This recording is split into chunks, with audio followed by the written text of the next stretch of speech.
ABP 24 news पर वक्त हो गया है दिन भर की 10 बड़ी खबरों का।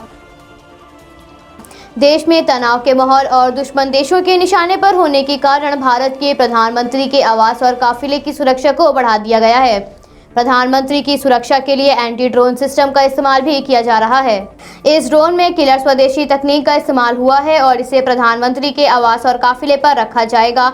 रक्षा अनुसंधान और विकास संगठन ने एंटी ड्रोन सिस्टम के विकास और उत्पादन की जिम्मेदारी भारत इलेक्ट्रॉनिक्स को दी है। ड्रोन सिस्टम को सुरक्षा कर्मियों के लिए तैयार किया गया था, लेकिन मौजूदा परिस्थितियों को देखते हुए इसे प्रधानमंत्री की सुरक्षा में लगाया गया है। तो वहीं दूसरी ओर भारत के प्रधानमंत्री आज देव दीपावली के शुभ अवसर पर वाराणसी पहुंचेंगे। यहां पर प्रधानमंत्री 2 जनसभाओं को संबोधित करने के साथ साथ घाटों पर सजने वाले दीपोत्सव में भी शामिल होंगे। काशी विश्वनाथ कॉरिडोर के निर्माण की प्रगति की समीक्षा करेंगे और लाइट एंड साउंड का भी आनंद उठाएंगे। वाराणसी प्रयागराज हाईवे का लोकार्पण भी प्रधानमंत्री द्वारा किया जाएगा। प्रधानमंत्री के काशी आगमन की सारी तैयारियां पूरी हो चुकी हैं।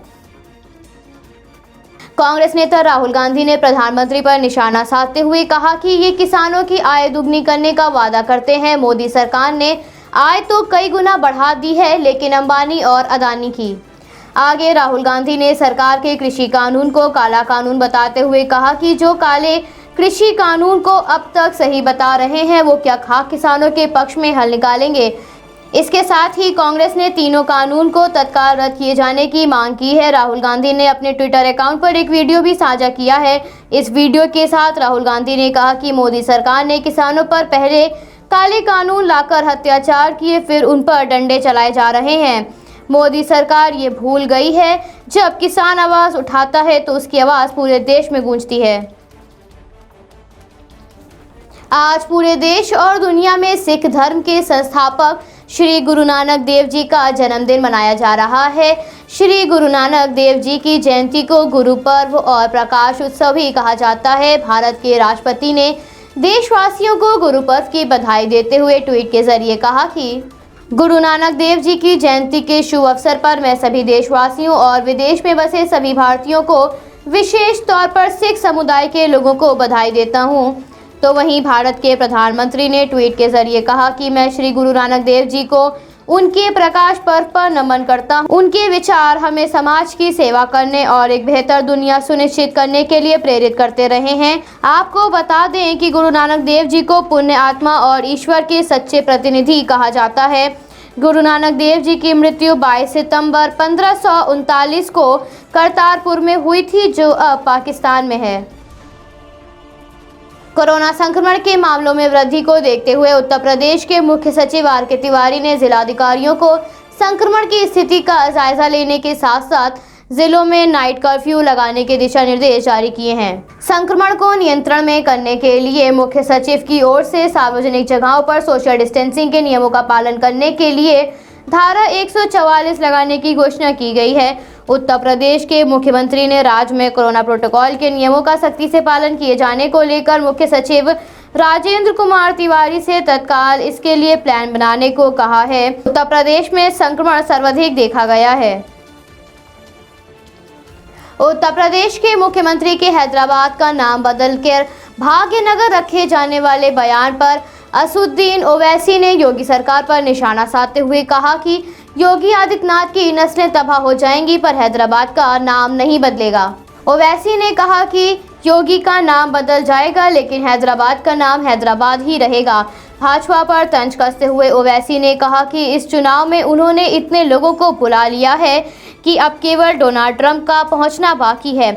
अगर ट्रंप अभी आ जाएं तो भी कुछ नहीं कर सकते, क्योंकि प्रधानमंत्री ने कहा था कि अब की बार ट्रंप सरकार, लेकिन इस बार तो उनकी सरकार चली गई है। ओवैसी ने कहा कि मैं लैला हूं और बाकी सब मेरे मजनू हैं।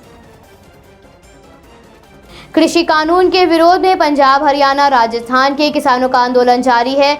किसानों का जमावड़ा धीरे धीरे दिल्ली यूपी गेट पर बढ़ रहा है। किसानों के जमावड़े को देखते हुए सिंधु बॉर्डर पर एक मेडिकल टीम भी तैनात की गई है और मेडिकल कैंप लगाया गया है, जहां पर विरोध प्रदर्शन करने वाले लोगों की जांच हो रही है। मेडिकल टीम के डॉक्टरों के अनुसार सिंधु बॉर्डर पर कोरोना टेस्ट आयोजित करना चाहिए। भारी संख्या में लोगों की उपस्थिति में अगर कोई सुपर स्प्रेडर हुआ तो ये स्थिति विनाशकारी हो सकती है।